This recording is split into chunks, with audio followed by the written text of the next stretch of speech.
Entonces, nuestra boca se llenará de risa, hermanos, Aleluya. y nuestra lengua de alabanza. Amén, aleluya. Entonces diremos a todas las naciones: grandes cosas ha hecho el Señor con nosotros, Iglesia Aliento. Aleluya.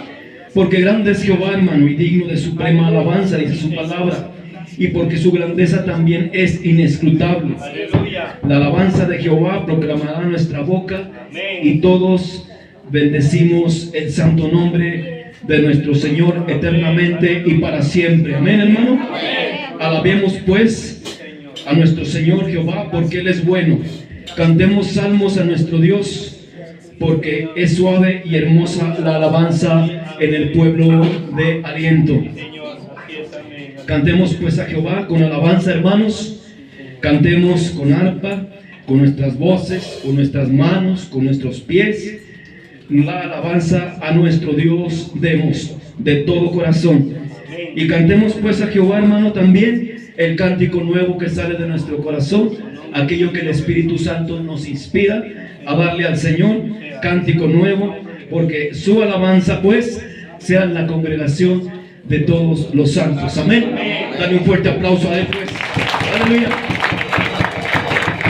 ¿Estás listo, hermano? Para adorar al Señor. Adoremos a Cristo.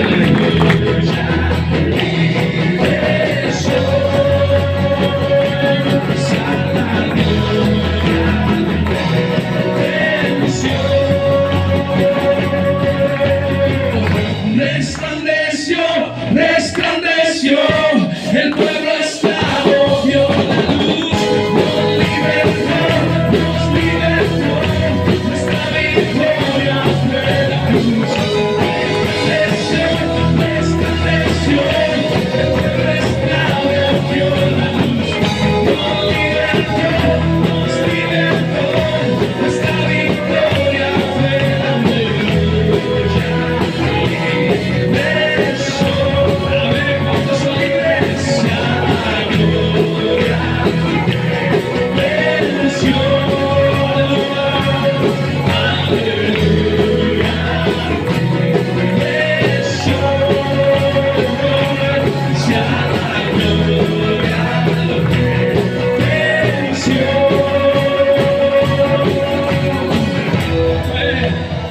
Aleluya.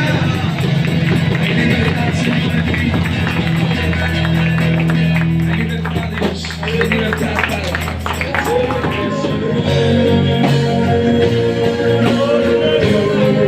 Amado Señor, yo te adoraré cada día de mi vida. No puedo vivir si no estás junto a mí.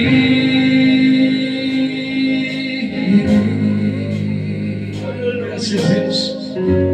Así es, Dios, en esta mañana yo reconozco y te invito a ti, iglesia, a reconocer. Yo reconozco, Dios, que sin ti, Padre, nada, Señor, soy. Que sin ti, Señor, no es posible seguir corriendo esta carrera, Dios, a la cual tú nos has llamado. Pero ha sido una invitación hermosa, Dios, para nuestros corazones. Esta oportunidad, esta bendición que tú nos das de reconocerte como Señor, como Salvador, Dios. Hoy solo puedo decirte, Dios, que mi compromiso más que nunca está firme, Dios, con la fe, con la sana doctrina, Dios. Seguiremos predicando el evangelio de nuestra salvación sin temor, Dios, sin temblor. Y yo te pido, Padre Celestial, que sobre cada uno de mis hermanos que estén aquí, Señor, tú pongas ese mismo anhelo y ese mismo deseo. Mis palabras no son suficientes, Dios. Mi boca no tiene ese poder de convencimiento. Pero tu palabra, el evangelio que nos has dado, el legado que nos has dejado a través de la Escritura, Dios, tiene poder. Así es que, Señor, levanta, Dios, en esta congregación hermanos comprometidos con la fe, que no se asusten en el momento de la prueba, en el momento de la tempestad, que no se asusten cuando tú nos llamas y nos exhortas a través de tu palabra, Dios. Hombres valientes y esforzados, Señor, son los que hay aquí, Padre. Por fe, Señor, yo puedo creer, Dios, que tú puedes hacer y despertar en cada uno de los corazones de mis hermanos algo glorioso, poderoso, para la gloria de tu santo nombre. Únicamente para que ese nombre, que es sobre todo nombre, Padre, sea exaltado y sea glorificado. Oh Dios, qué hermoso privilegio es habitar en tu presencia, es poder tener este tiempo de paz, de armonía, de coinonía, Dios. Padre, tú sabes que para mí no son suficientes 2 horas, Dios. Cada vez, Señor, tu presencia invade más mi corazón. Y sé que de muchos de mis hermanos que están aquí, Señor, sucede lo mismo. Él está llenando nuestros corazones, iglesia, para entrar en una búsqueda más intensa de su presencia. Y aún aquellos que se han alejado del camino, se han apartado, Señor, por fe un día estarán aquí, Dios, rindiéndote honor como lo hacemos nosotros, dándote gloria, homenaje a ti, Dios, porque eres digno de recibir toda alabanza y toda adoración de tu pueblo, Dios. De aquellos que hemos comprendido que la verdad, Dios, que tú nos das es más valiosa que todo lo que pueda haber a nuestro alrededor. Así que en esta mañana, Dios, te damos gracias. Dale gracias a Dios. En esta mañana te bendigo, mi Señor, y reconozco que tú eres el único digno de gloria, Dios. No a nosotros la gloria, sino sean dadas a ti, Señor. Que en esta mañana, Padre, podamos ser sensibles a tu voz. Que nuestros oídos estén abiertos, iglesia. Pues vamos a dar comienzo a la enseñanza del día de hoy. Y continuamos con nuestro estudio verso a verso del Evangelio de Marcos, ¿sí? La próxima semana vamos a tener 2 estudios que están relacionados con esto, y te lo voy a decir. Pero vamos a salir un poquito, vamos a profundizar como lo hicimos con las lenguas. Habíamos hablado ahí de algunas cosas en el Evangelio de Marcos sobre la lengua, y luego les di la enseñanza a profundidad sobre lo que sí, lo que no del poder de la lengua, ¿sí? Lo mismo va a suceder el día de hoy con este tema. Pero bueno, abra su Biblia en Marcos capítulo 2, versículo del 18 al 22, que es donde vamos en nuestra enseñanza de nuestro estudio verso a verso del Evangelio. Para mí ha sido una bendición, porque wow, he podido venir viendo cómo se van dando las cosas en la vida de Jesucristo, y yo espero que de igual manera sea para ustedes. Marcos 2 del 18 al 22. ¿Ya lo tiene ahí, hermano? Muy bien. Esta porción de la escritura, aunque yo les cambio el título en las enseñanzas, cuando ustedes lo ven en las redes sociales, yo les pongo el título que le corresponde, o que yo creo que le corresponde a la enseñanza. La Biblia siempre maneja ahí algunos títulos y dice: la pregunta sobre el ayuno. Amén. Le pido que me siga con atención en la lectura partiendo del versículo 18, y dice: y los discípulos de Juan, en la traducción al lenguaje actual dice de Juan el Bautista. Esto es importante porque sabemos de que Juan está hablando. Dice ahí: y los de los fariseos, ¿qué hacían? Ayunaban. Y vinieron y le dijeron: ¿por qué los discípulos de Juan y los de los fariseos ayunan y tus discípulos no ayunan? Jesús les dijo: ¿acaso pueden los que están de bodas ayunar mientras están con el esposo? Entre tanto que tienen consigo al esposo, dice claramente la palabra, no pueden ayunar. Pero vendrán días cuando el esposo les será quitado, y entonces en aquellos días ayunarán. Versículo 21, que pareciera que rompe un poco con lo que está hablando en este evangelio, pero vamos a ver que no, todo está en relación. Dice: nadie pone remiendo de paño nuevo en vestido viejo. De otra manera, el mismo remiendo nuevo tira de lo viejo y se hace peor la rotura.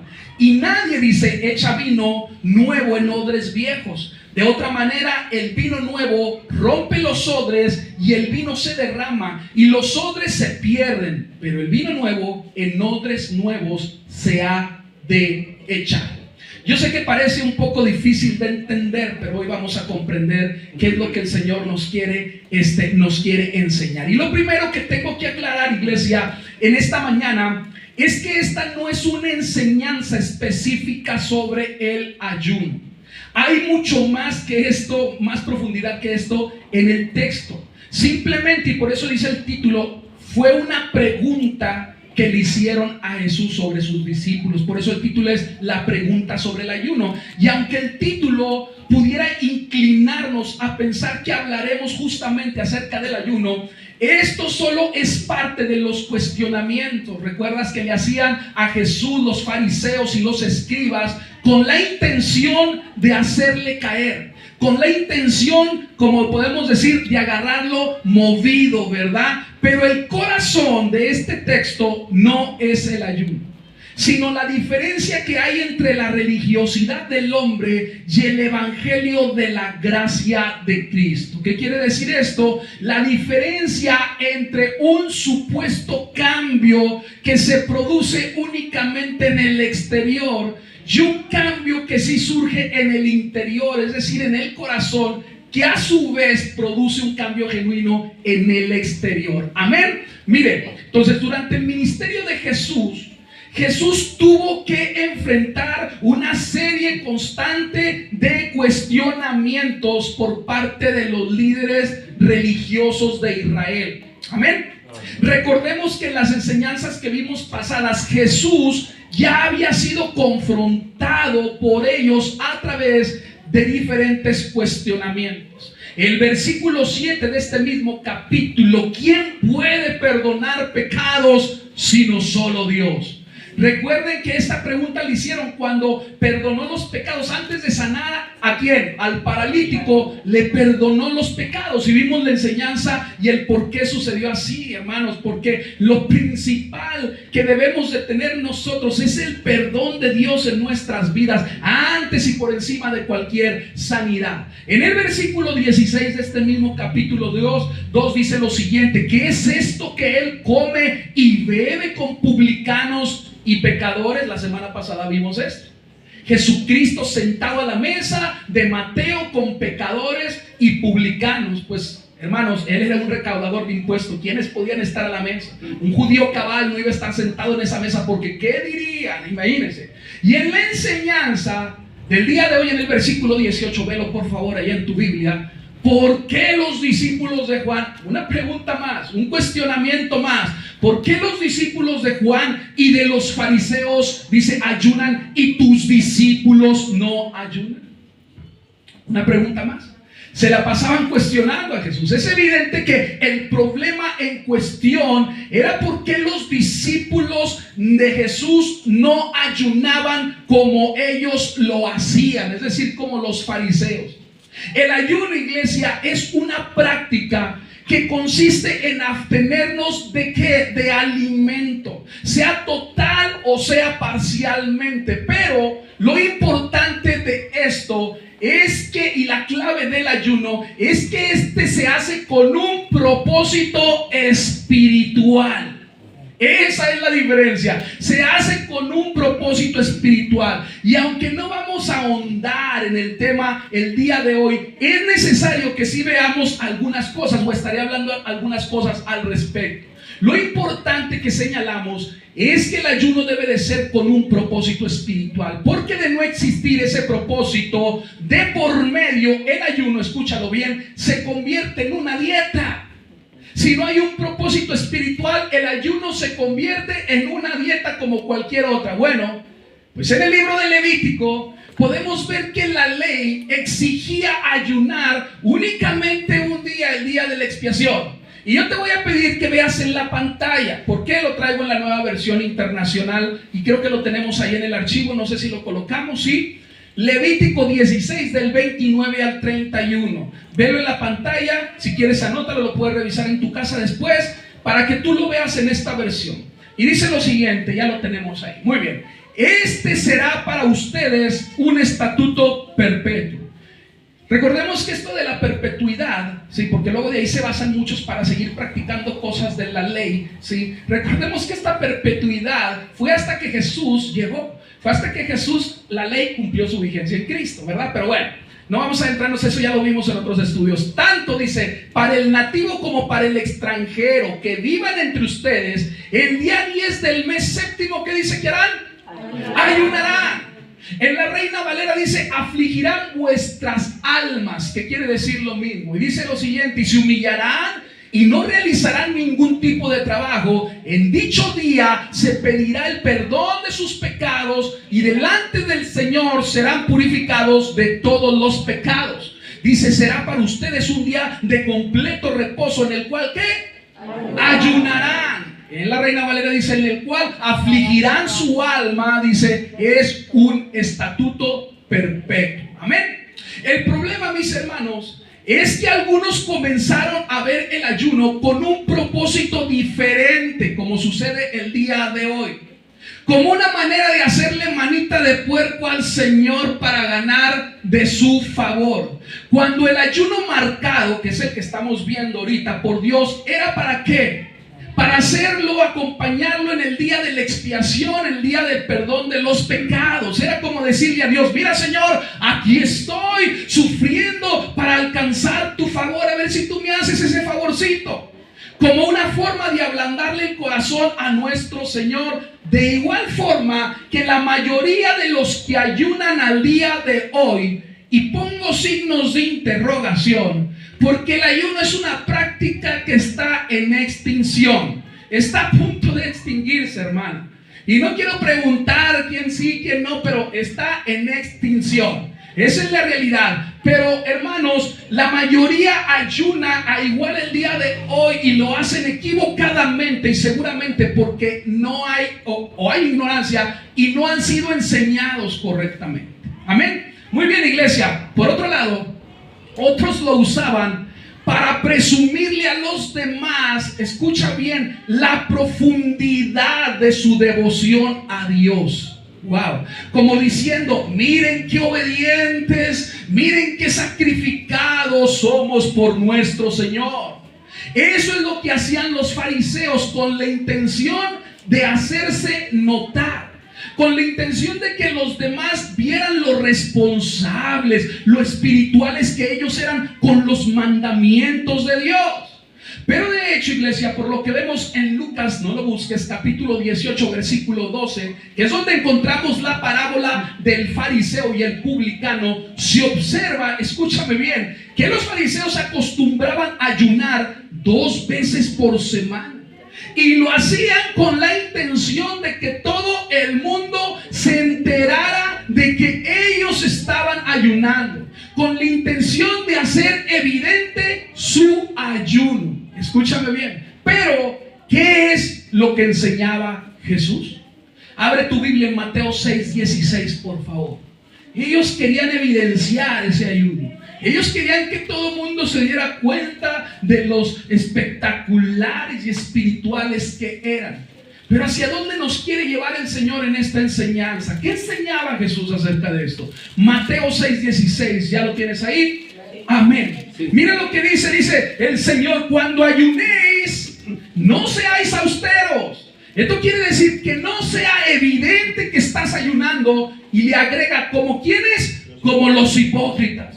Porque ellos, y da una característica de lo que hacen ellos, porque ellos demudan. Esto quiere decir porque ellos cambian sus rostros, dice, para mostrar a los hombres que ayunan. ¿A quién le estaban mostrando su ayuno? A los hombres.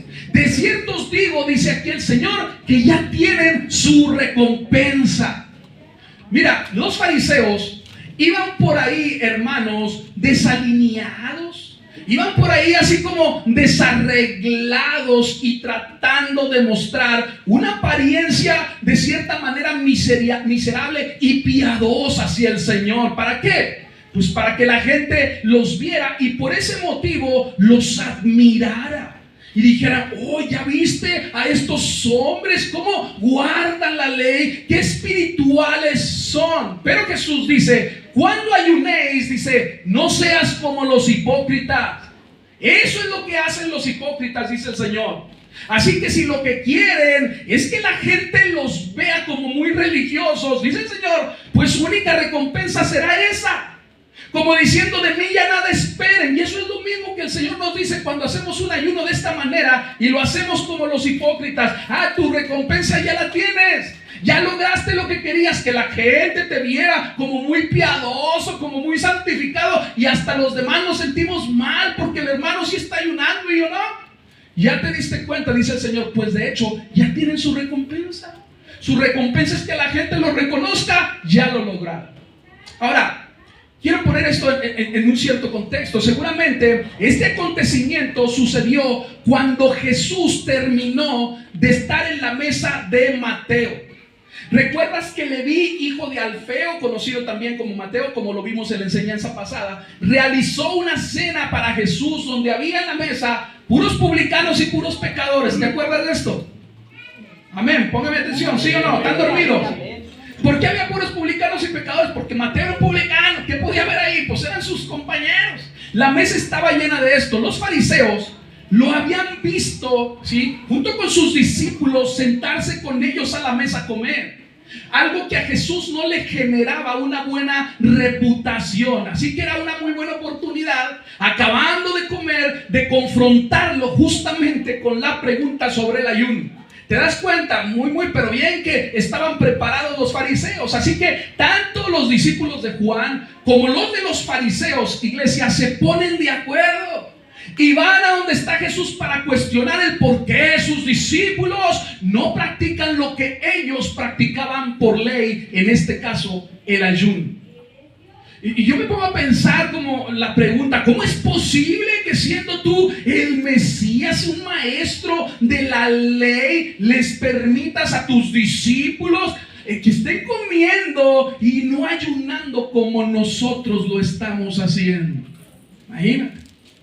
Que ya no es suficiente con que estén sentados ahí a la mesa con publicanos y pecadores. Vimos que era un publicano, lo peor de lo peor. Era una escoria para los judíos.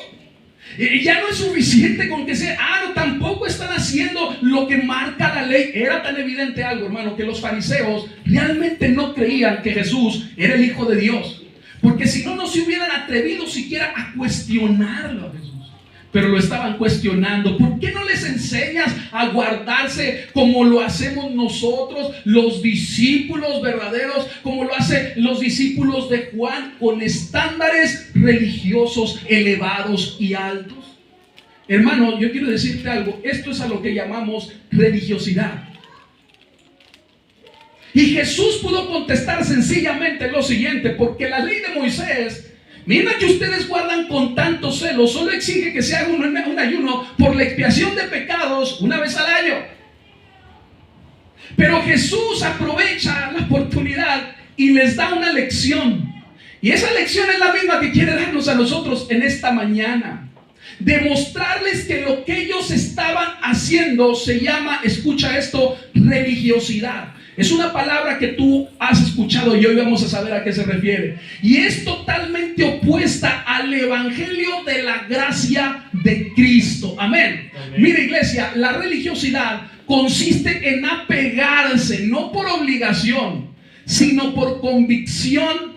Es lo que hacen los correctos. Pero la religiosidad corresponde y consiste en apegarse a un conjunto de normas, a un conjunto de reglas por obligación, con la intención de aparentar algo que no sucedió en el interior, en nuestro corazón. Esa es la religiosidad. Así sucedía con los fariseos, hermanos. Exteriormente, hermanos, e hipócritamente querían dar una imagen, escúchalo bien, exterior de algo que no había sucedido en tu interior. Esa es la religiosidad. Con el ayuno, ellos querían dar una imagen de muy santificados, de muy espirituales, pero realmente su corazón estaba podrido. No habían sido transformados desde antes. Yo no sé si tú vas entendiendo a esto. No seáis como los hipócritas. La pregunta del ayuno solo fue una pregunta, pero hermanos, este texto tiene mucho más contenido. No seas de esos religiosos que aparentan por fuera ser muy espirituales, pero por dentro, hermano, estás lleno de pecado, estás lleno de cuestionamientos hacia Dios, no te determina realmente hacia el Señor, pero sí por fuera sales de aquí. ¿Cuántas veces no les digo yo, todas las reuniones, saliendo de aquí seguimos siendo cristianos? Por eso te lo digo. Y el Señor nos va a zarandear un poquito. El cristianismo consiste en tener una relación personal con Jesús, de manera que se produzca un cambio en el interior, de manera que se produzca un cambio en nuestro corazón, hermanos. Por eso Jesús, mire el versículo 19 de Mateo 2, velo por favor ahí en tu Biblia. Mira lo que les dice Jesús. Y les pone este ejemplo que a veces pudiera causarnos dudas, pero hoy lo vamos a entender perfectamente. Y dice: ¿acaso pueden los que están de bodas ayunar mientras está con ellos el esposo? Entre tanto que tiene consigo al esposo, dice, no pueden ayunar. Wow. Parafraseando esto que dice el Señor, ¿acaso la novia, escucha, puede ayunar mientras está en plena fiesta de boda celebrando con el novio? ¿Cuál sería tu respuesta? ¿A poco tú ibas en ayunos el día que te estabas casando en ayuno? No, hermano. Y dice el Señor, ¿cómo puede la novia ayunar en su plena boda cuando está con el marido, con el novio? No puede ayunar, dice el Señor. Ahora imagínate esta imagen, todos comiendo ahí en la fiesta, disfrutando del banquetazo de boda, hermanos. Y ahí en la mesa del rincón, y no es canción, ¿sí? Ahí en la mesa del rincón, hermanos, imagínate primero esto, ¿no? Imagínate el banquetazo, arrocito, ay, papelas, y luego chicharroncito con chile, frijolitos puercos, hermano. Ya nos está abriendo el apetito, ¿no? Imagínate, rajitas con crema, pelado. Yo siempre quiero que nos den esto en las bodas. Y luego me regaña Rocío, que no estaba hoy porque estaba enferma, ya le inyecté y no se pudo ahorita no se sentía bien. Pero imagínate esto, yo siempre quiero eso en las bodas y luego nos dan pollo. No, écheme un chicharroncito, papitas. Imagínate lo siguiente, tortillitas hechas a mano.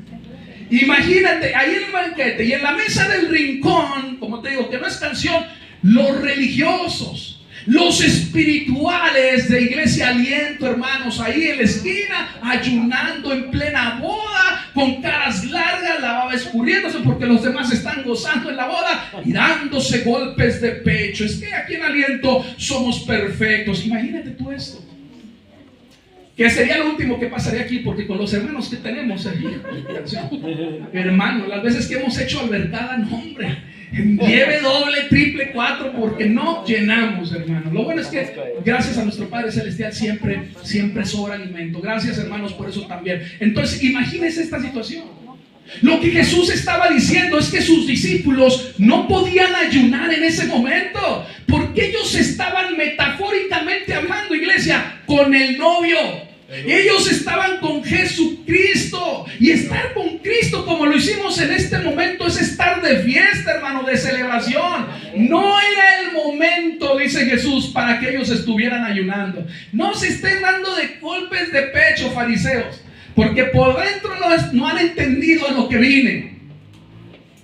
Algo que hace alusión a lo que nos enseña Efesios 5, donde Cristo es la cabeza y el marido de la iglesia, que es la esposa. Estaba haciendo alusión a esto, hermano. Así que los discípulos que estaban ahí con Jesús comiendo, metafóricamente, escúchame, representan a la novia que estaba disfrutando de su boda con el novio, que es Jesucristo. ¿Cómo podían ayunar en ese momento? Estar con él era como estar, justamente, y pone este ejemplo, en una fiesta de bodas. Por lo que dicen los discípulos de Juan y los fariseos, le dicen a él y lo cuestionan: ¿cómo podría ayunar? Dice el Señor. ¿Cómo podrían ellos ayunar en plena boda mientras están conmigo, que soy el novio? No, hermanos. Nosotros, iglesia, somos la novia y Cristo es el novio. Amén. Y estar en su presencia debe de ser un gozo, debe de ser una alegría, un motivo de celebración. Lo que no quiere decir que los cristianos no tengamos que ayunar. Escúchame bien. Solo que dice el Señor, hay tiempo, hay momento para todo. ¿Para qué quieres hacer un ayuno si vas a tener una fiesta y vas a... Espérate, que pase la fiesta, te empacas y luego ayunas? Claro que puedes ayunar en todo tiempo y momento, pero bueno, eso lo estaremos viendo las próximas 2 semanas, porque acerca del tema del ayuno no me alcanza en uno solo, ¿sí? Y quiero que agotemos este texto porque hay muchas dudas en la iglesia y va a ser de bendición. No se pierda, vamos a tener 2 enseñanzas acerca del ayuno. Pero por eso en el versículo 20, velo ahí, Marcos 2:20, dice aquí, dice el Señor, viendo esto, ellos no pueden ayunar, están conmigo, que soy el novio, estamos ante la presencia del rey. Y les dice, pero vendrán días, ahí dice. Entonces no quiere decir que no van a ayunar, sino que les dice, pero vendrán días cuando el esposo, dice, les será quitado, haciendo referencia a él mismo, y entonces en aquellos días, dice, ayunarán. ¿Qué quiere decir esto, hermano? Es como decir, hay tiempo y hay momento para todo. Ese no era el momento para que estuvieran ayunando los discípulos de Jesús. ¿Qué pasa, hermano, cuando termina una fiesta? ¿Termina? Cuando termina la fiesta todos se van, nadie recoge nada. Todos se van, hermanos, a sus casas. Pero la palabra que Jesús utiliza aquí da a entender que repentinamente el novio sería quitado, sería arrebatado de la fiesta de bodas, sería llevado. Y esa es la primera alusión que Jesús hace en el Evangelio de Marcos sobre lo que realmente iba a suceder, hermanos, es decir, sobre su propia muerte. Él sería arrebatado, él sería quitado, iglesia. Él le sería quitado a la novia, hermanos. Jesús sabía que el propósito de su venida era morir, era ocupar nuestro lugar de pecado, hermanos, era ocupar el lugar del sacrificio en la cruz del Calvario. Sería quitado. Por eso dice, en ese tiempo entonces ayunarán, diciendo, habrá tiempo para todo. Y de hecho, más adelante en Marcos capítulo 8, es decir, este mismo evangelio, que un día llegaremos allá, no sé cuándo, dice que Jesús comenzó a decirle a sus discípulos que tendría que sufrir en gran manera, que tendría que padecer, que sería rechazado, hermanos, que lo matarían, pero que en 3 días, al tercer día, resucitaría para la gloria del Padre Celestial. Amén, hermanos. Jesús sabía que sería llevado como oveja al matadero y utiliza este ejemplo que a veces nos causa confusión, pero cuando lo ves ya desde esta perspectiva, te das cuenta a lo que él se estaba refiriendo. Amén. Amén. Jesús, iglesia, no había venido para ser servido. Jesús vino para servir y dar su vida en rescate por muchos y muchos. Y entonces dice la palabra, en aquellos días ayunarán. Porque la próxima semana veremos, iglesia, que uno de los motivos por los cuales se ayunaba, bíblicamente hablando, era justamente cuando estaban de luto. Dice el Señor, en aquellos días ayunarán. Uno de los propósitos por el cual se ayunaba era justamente por los momentos de aflicción. Ese es un motivo bíblico por el cual tenemos que ayunar, hermano. Muchos nos vamos a llevar una sorpresa cuando veamos la enseñanza sobre el ayuno. Porque la partida de Jesús traería, hermanos, una tristeza a los creyentes. El llevarse a Jesucristo traería una tristeza, estarían de luto. Por eso dice el Señor, entonces ayunarán, porque estarán tristes, porque ya no estaré con ustedes. Pero lo más glorioso es que este acontecimiento también traía consigo una nueva relación con el Padre Celestial a través de su Espíritu Santo. Gloria a Dios por esto. Donde entonces dice el Señor, entonces ustedes practicarán la oración y el ayuno. ¿Será necesario? ¿Por qué será necesario, hermano? Porque los creyentes nos encontramos en una constante lucha con el pecado, escúchalo. Y el ayuno junto a la oración se convertiría en ese medio de gracia, iglesia. ¿Para qué? Para ir justamente en contra del pecado, en contra de la tentación. Me adelanto, Jesús, el ayuno que hizo Jesús fue justamente para eso. Otro de los motivos por el cual debemos ayunar es para no entrar en tentación. ¿Te das cuenta cuánto no hemos ayunado por un carro, por un trabajo, por una casa? Error. Pero bueno, no me adelanto. Recordemos que el motivo, pues, por el cual instituyó Dios el ayuno en su principio, ¿era para qué? Para hacer expiación de pecados. Otro motivo por el cual tenemos que ayunar cuando estamos en pecado. Pero eso solo era sombra de lo que había de venir. El cristiano no ayuna en cumplimiento, escúchame esto, obligatorio y religioso de una norma, de una regla para medir el grado de espiritualidad que él tiene, como si lo estaban haciendo los fariseos. Era como decir, miren qué tan espirituales somos nosotros que ayunamos, pero en su corazón, hermanos, estaba totalmente contaminado. Desde el hecho que cuestionaban a Jesús con estas preguntas, haciéndolo y queriendo hacerlo caer, no había habido una transformación real en sus corazones. No seáis, dice el Señor, como los hipócritas, que tratan de dar un aspecto espiritual y de sacrificio para que los demás los vean. Cuando ustedes ayunen, dice el Señor, peínense. Cuando ustedes ayunen, lávense la cara. Que nadie se dé cuenta que están ayunando. Escúchalo. Que nadie se dé cuenta que están ayunando, porque al final lo que importa es que Dios te vea, no que los hombres te vean como lo hacían los fariseos. Al Señor, iglesia, le importa tu exterior, sí y solo sí y siempre que ese exterior sea un cambio, producto o fruto de un cambio en tu interior. Porque ese es un cambio genuino. Por eso el ayuno, hermanos, en el creyente, ¿sí?, debe de ser, ¿para qué? Con un propósito espiritual y no para darle lástima a la gente como muchos. No para darle lástima ni siquiera al Señor, sino para someter nuestra carne al Espíritu. Para eso es.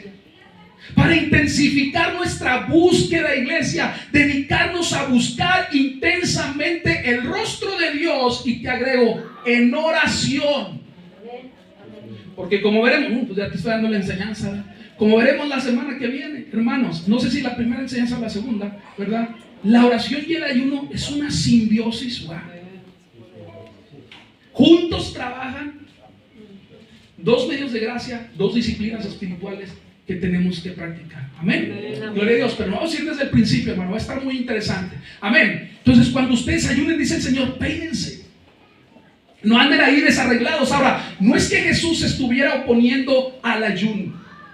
A lo que se oponía Jesús era hacerlo como lo hemos señalado, con los motivos y las intenciones incorrectas. Como algo exterior, hermanos, pero que no es producto de un cambio interior en nuestro corazón.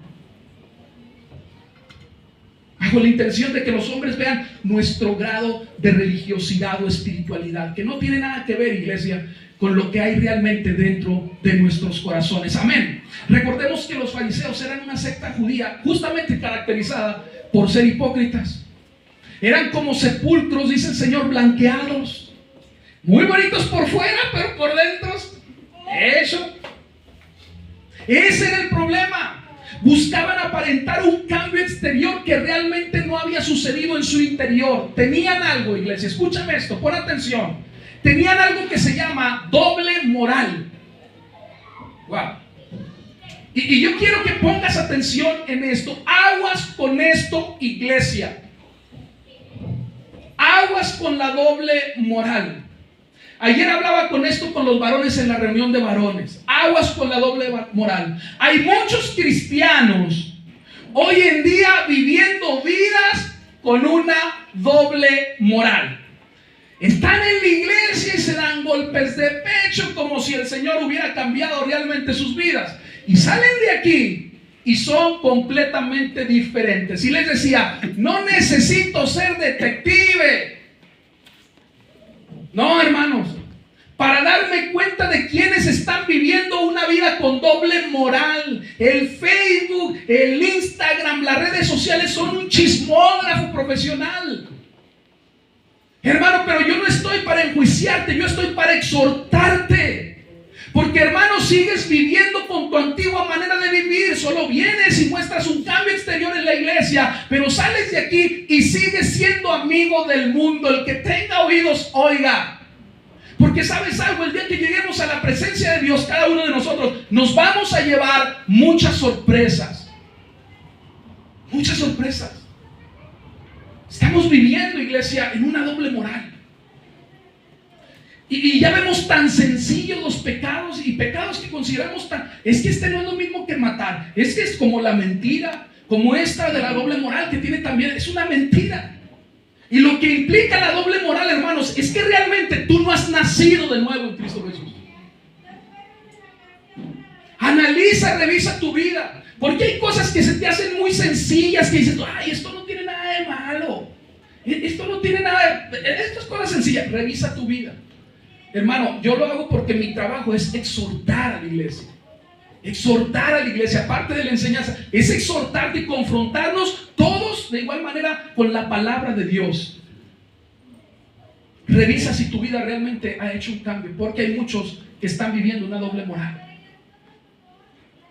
El verdadero creyente busca la ayuda de Dios, iglesia. ¿Para qué? Para que cambie genuinamente su corazón. Lo que automáticamente va a producir también un cambio en nuestro exterior. Porque como ya lo sabemos de sobra, el problema de los hombres está justamente en el interior, está en el corazón. La doble moral, ese es el problema. Que quieres seguir siendo el mismo. Vienes y mitigas tu hambre, tu sed de Dios y tu espiritualidad, y vienes a la iglesia, pero saliendo de aquí quieres seguir siendo el mismo. No ha habido un cambio en tu corazón. Eso es lo que estaba pasando con los fariseos. Tú puedes mostrarte exteriormente muy religioso, como los escribas, como los fariseos, pero por dentro poder estar sucio y contaminado y viviendo en una mentira. Podemos lograr que la gente nos vea muy bien por fuera, iglesia, pero algo que no somos por dentro. Los fariseos se daban golpes de pecho y hacían todo lo necesario para mostrar al público que ellos eran justos, que ellos ayunaban, pero realmente no habían cambiado. Eso es lo que tú y yo tenemos que revisar, que no estemos siendo religiosos, porque luego también allá andamos diciéndole a las gentes, a nuestros familiares, oye, mira que esto y lo otro del Señor, pero realmente de repente te enojas, explotas y demuestras algo totalmente contrario. Por eso nuestros testimonios son importantes. Iglesia, Dios no envió a su Hijo para producir un cambio únicamente exterior en nosotros. Mucho menos lo envió para cambiarnos parcialmente en nuestros corazones. Dios envió a su Hijo para hacer algo nuevo en nosotros, algo espiritualmente nuevo en nosotros. Y por eso Él utiliza estos ejemplos, que es como llegamos a la relación en el versículo 21. Velo, por favor. Usa los ejemplos 21 y 22, versículo 21 y 22. El primero de ellos, te lo leo aquí. Dice, nadie, Mateo 2, 21. Nadie, dice, pone remiendo de paño nuevo en vestido viejo. ¿Te das cuenta hacia dónde nos llevaba Jesús? Él no vino nada más para remendar las vidas. Él vino para hacer un cambio completo de adentro hacia afuera, no como los fariseos, que nada más querían ser, eran por fuera alguien, pero por dentro eran otras personas. Mira, y usa este ejemplo. Nadie pone remiendo de paño nuevo en vestido viejo. De otra manera, el mismo remiendo nuevo tira de lo viejo y se hace peor la rotura. Marcos 2, 10. Marcos 2, ¿qué dije? 21. Mateo. Perdónenme. Es Marcos 2. Es el evangelio que estamos estudiando. Perdónenme. Marcos 2, 21. Nadie pone remiendo de paño nuevo en vestido viejo. De otra manera, el mismo remiendo nuevo tira de lo viejo y se hace peor la ruptura. ¿Te das cuenta? ¿Qué está diciendo aquí? Mira, déjame decirte algo. En los tiempos de Jesús no había las telas que hoy en día hay. Las telas que hoy existen. Por lo que toda mujer israelita sabía que si ponía un remiendo de paño nuevo en un vestido viejo, al lavarlo por primera vez, ¿qué iba a suceder? El remiendo se iba a encoger. De manera que ese remiendo, iglesia, estiraría de lo viejo, y entonces, dice, la rotura se haría mayor, se haría más grande. Lo que Jesús está queriendo decir es que eso mismo ocurre en la vida de las personas cuando solo tratan de complementar su vida con Jesucristo. Quiero que el Señor cambie mi vida, pero nada más en las cosas que yo quiero. Nada más cuando yo te necesito, Señor. Yo quiero que estés ahí conmigo cuando es necesario, nada más. Pero yo por dentro quiero seguir siendo el mismo. Quiero que tú remiendes mi vida por fuera, pero por dentro, en el interior, ni te metas. Yo así estoy bien. Quiero seguir siendo yo el que gobierna mi propia vida. Cámbiame por fuera, Señor, para que la gente me vea muy espiritual, pero por dentro tú sigues gobernando tu vida y no el Señor. Él no vino a morir, perdón, nada más para remendarnos. Él no vino a remendar tu vida. Él no vino a remendar lo viejo. Él no vino a cambiar solo las cosas que tú quieres a tu vida. Él vino a hacerlo todo absolutamente nuevo, empezando de adentro para que se vea hacia afuera. Amén, aleluya. Amén, iglesia. Él no vino a mejorar lo viejo. Él no vino a reemplazar nada más lo que tú quieras. Él vino a reemplazarlo todo por completo. Él vino a cambiar lo que la gente no puede ver, que es lo que está en el corazón. Yo quiero decirte algo, iglesia. Jesús no es un adorno para nuestras vidas. Muchos, aunque no lo digan así, si analizas tu vida, te vas a dar cuenta que traes a Jesús como un colguije. Ahí andamos con la cruz aquí, que se vea de oro, para no andar presumiendo. Ya si es de madera, pues ya es ganancia, pero bueno, de oro. Ahí andas con la Biblia en la axila también. No, hermanos, Jesús no es un adorno para nuestras vidas. Jesús no es ese amigo para cuando tú lo necesitas un ratito nada más, cuando tú quieres, cuando tienes una necesidad. Jesús, es que yo estoy dando. No. Jesús no es eso en la vida del creyente, hermanos. Jesús no es un complemento para nuestras vidas. Cuando tenga yo tiempo, Señor, ahí sí quiero que estés conmigo. Hermano, revisa tu vida y mira, si lo haces como lo hice yo, te vas a avergonzar delante de la presencia de Dios y vas a decir: Señor, yo te he traído, Padre, como un remiendo. Pero Jesús no es un remiendo ni un parche para nosotros, iglesia. Él viene a ocupar el lugar de Rey de Reyes que le corresponde en la vida, escúchame bien, del verdadero creyente. Y ese lugar es el lugar de prioridad. Eso es lo que viene a hacer el Señor. Si tú quieres a Dios a medias, estás mal. Estás mal. Dios no vino nada más a remendar tu vida. Él vino a cambiarla por completo. Los fariseos no podían entender esta verdad.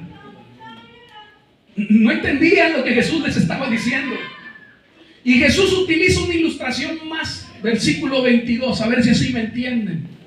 Y dice lo siguiente, Marcos 2:22.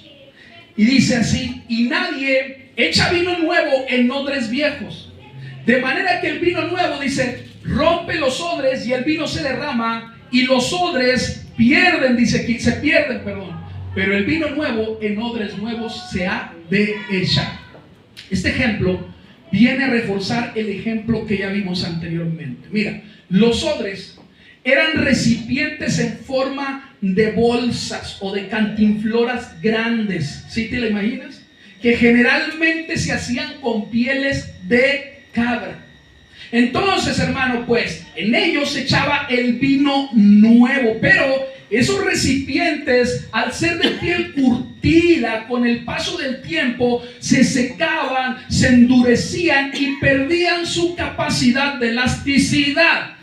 El proceso de fermentación del vino nuevo generaba gases que hacía que los odres se tensaran, pudiéndose romper, por lo cual, hermanos, era mejor echar el vino nuevo en un odre nuevo, no en un viejo, porque si no, corrías el riesgo de que podía romperse y por obvias razones derramarse ese vino. Un odre viejo no podía retener el vino nuevo. Amén. Lo que el Señor está enseñando, iglesia, es que los fariseos eran como esos odres viejos, incapaces, y eso es lo mismo que sucede en nuestras vidas cuando no ha sido cambiado por completo, incapaces de retener el evangelio de la gracia de Dios, que por medio de Cristo había llegado a la tierra. Tú y yo somos esos odres, y cuando, iglesia, vivimos con doble moral, no somos capaces, estamos dando a entender que no somos capaces de retener el vino nuevo que es nuestro Señor, de retener su palabra, de retener su enseñanza. Ellos querían, me refiero a los fariseos, seguir haciendo uso de las tradiciones. ¿Sí o no recuerdas esto? Ellos querían seguir cumpliendo con las leyes ceremoniales. No entendían el propósito de Cristo en la tierra. No podían retener la gracia de Dios. Ellos querían seguir siendo salvos por las obras, pero eran incapaces de comprender el propósito divino, por el cual Dios envió a su Hijo. Yo te pregunto a ti, hermano, yo me traslado a esos tiempos y digo, bueno, es que está difícil. Pero hoy tú y yo tenemos la palabra de vida eterna. Tenemos estas enseñanzas. ¿Qué odres somos nosotros? Porque estamos demostrando que somos odres viejos, incapaces de retener, escúchame bien, el mensaje de nuestro Dios. Si te pregunto, ¿qué te habló Dios a tu vida el día de hoy? Te aseguro que muchos no me van a saber contestar.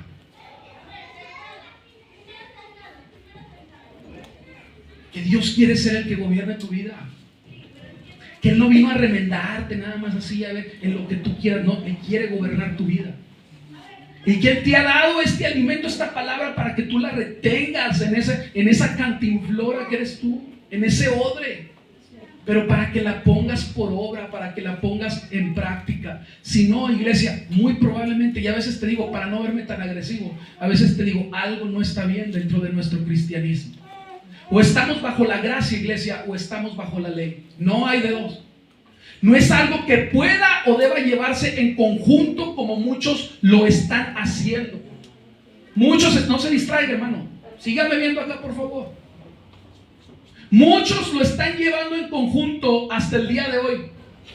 Muchos siguen participando, escúchame bien, de celebraciones que cumplieron su vigencia en Cristo Jesús. Están queriendo combinar la gracia con las obras. Cuando, hermanos, o estamos bajo la gracia o estamos bajo la ley. No es algo que podamos llevar juntos. Hoy muchos están participando, y no me voy a meter en esto, de celebraciones. Obviamente tienen un propósito económico estas celebraciones, porque esas sí participan. No participan de otras, pero de esas sí participan. Pero, hermanos, no se puede llevar en conjunto. Porque esas celebraciones cumplieron su vigencia en Cristo Jesús. Hubo algunas, como la Pascua, que el Señor cambió la manera de hacerlas también. Es una celebración que se sigue haciendo, pero no a la manera de la ley, sino a la manera de Cristo Jesús. La circuncisión, decíamos, ya no es como se hacía antes en la carne. Ahora la circuncisión que pide el Señor es la del corazón. ¿Te das cuenta? Hay leyes ceremoniales que cumplieron su vigencia en Cristo y ahí quedaron. Hay leyes morales que siguen aplicando hoy en día. No matarás, no robarás, no mentirás, que nos las pasamos por encima. Pero hay leyes también ceremoniales que el Señor cambió la manera de hacer las cosas. Mire, hermano, la gracia de Dios. Yo te decía, perdón, antes de brincarme, la salvación o es por gracia o es por obras. ¿Qué vas a retener tú? La gracia representa el vino. Y solo puede ser depositado ese vino, espiritualmente hablando, en odres nuevos, en odres verdaderamente arrepentidos, en odres verdaderamente transformados por el Señor. Si tú sigues siendo amigo del mundo, escucha, es que no estás reteniendo la gloria de Dios. Y como le digo muchas veces a la iglesia, salvo los nuevos, no es que no sepas, es que no quieres entender que está bien y que está mal, que le agrada a Dios y que no le agrada a Dios. Wow. Muchos se han ido de la iglesia o de las iglesias, no sé si hay otra que les hable así tan directo, pero por esto, pues ¿para qué sigo a Cristo? Pues está muy difícil esto. Pues sí, hermano, déjame decirte que sí.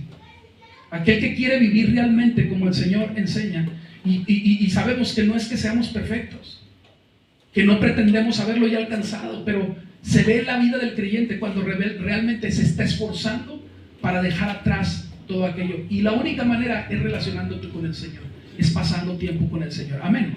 Como lo mencionamos al principio, iglesia, el corazón de este texto no es el ayuno, sino la diferencia que hay entre el evangelio de Cristo, que cambia los corazones, y la religiosidad humana que pretende mostrar el exterior, o en el exterior algo que no ha sucedido en el interior. Esa es la diferencia. Pero en Cristo, dice la palabra, las cosas viejas ¿qué? Pasaron. He aquí, todas son hechas nuevas. La pregunta es, ¿tú realmente estás en Cristo? ¿Estamos en Cristo? Porque si no, esto no ha pasado en tu vida. Las cosas viejas pasaron en Cristo. Todas son hechas nuevas. Nosotros, iglesia, yo quiero cerrar con esto. No fuimos remendados. Aquel que realmente se ha convertido a Cristo no ha sido remendado. Recibimos una nueva vida en Cristo Jesús, capaz de retener como odres nuevo el mensaje y las verdades del reino de Dios. Eso es lo que hace la diferencia, iglesia. Acerquémonos pues a Dios. ¿Cuántos se quieren acercar a Dios? Amén. Para que Él siga obrando en nuestros corazones, para que Él siga trabajando. Pidámosle que Él nos ayude a través de su enseñanza, de manera que podamos ser hacedores de la misma, de manera que podamos ser un reflejo de Él, de manera que cuando estemos haciendo cosas que no le des poco valor a lo que haces, por favor. Es muy fácil, y mira, hermano, porque es una enseñanza que también no sé cuándo va a ser, pero la tengo ya preparada, que Dios puso en mi corazón acerca de la mentira. Estamos viviendo con una ligereza en nuestras vidas.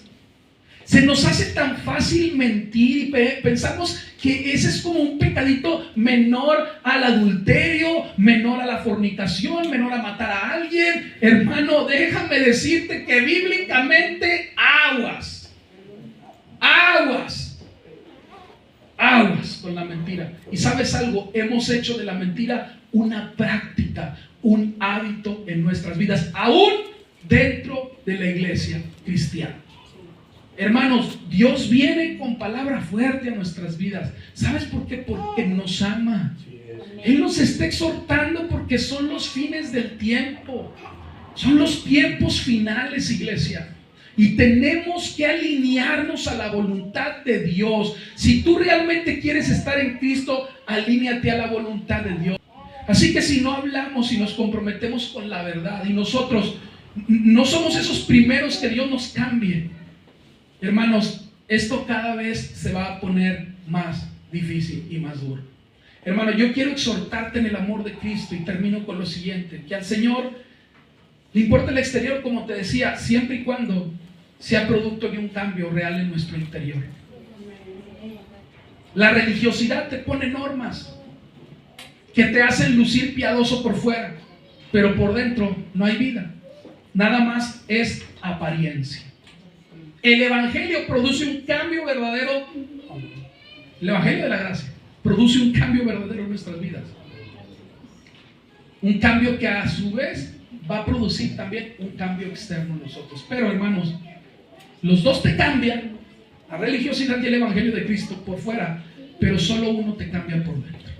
Y ese es el evangelio de la gracia de Dios. Grande y poderoso es, exaltado sobre las naciones, su nombre grande y poderoso es, Él es santo, dale gloria, su nombre grande y poderoso es, exaltado sobre las naciones, su nombre grande y poderoso es, más, Él es santo, dale gloria, su nombre grande y poderoso es, exaltado sobre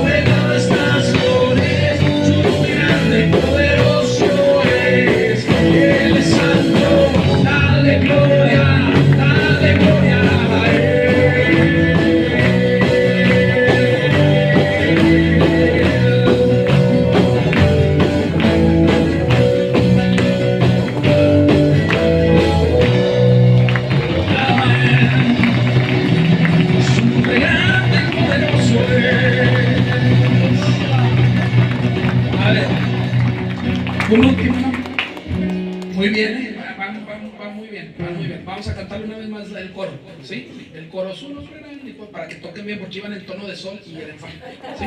Ahí va. Eso, ahí están. Así es, muy bien, van mejorando mucho. Muy bien, vamos pues, ahí va, una vez, un hombre grande. 1, 2, 3. Un hombre grande.